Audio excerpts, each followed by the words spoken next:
My friend gave me a $250 budget to help her pick out an everyday makeup kit. I'm her makeup artist, but she wanted to learn a little one to step when I'm not around. So first we went with the Sephora Collection lip liner in Molasses, which is $13. And then we also got a Sephora Collection liquid lip for $16. It's pretty light, but we wanted that really ombre look in the center.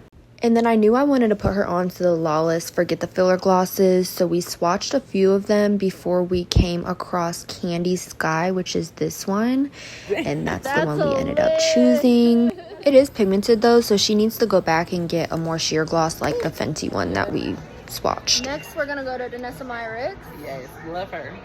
Especially for complexion, on deeper skin, it's gonna be... You see the chocolate? Okay. Get into it. Like, this is just...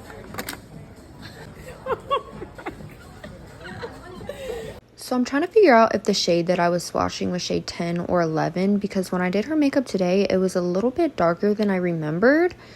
But it ended up working out just fine because I was kind of explaining to her how her chest is a lot lighter than her face, and that we'll be able to marry everything together with the different layers of the foundation and the concealer. So we matched the blurring balm more to her face and then her concealer more to the shade of her chest. At this point, we were $94 into the budget and we had a lot more to go. So next was concealer.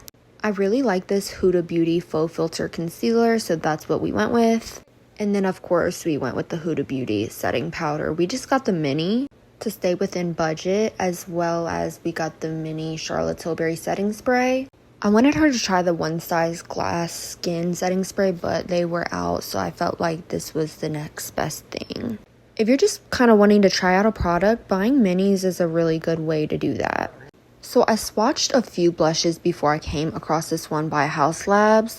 She wanted to go for something pink, and I wanted something that really popped on her skin tone without looking ashy. At this point, we were really getting close to the end of our budget, but I mean, come on, you cannot not get a bronzer. This one by Haus Labs was really pretty, so that's what we ended up going with.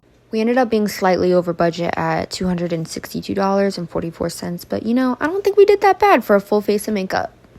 And if you want to see how I taught her how to put her products to work, then stay tuned for another video. See you guys next time.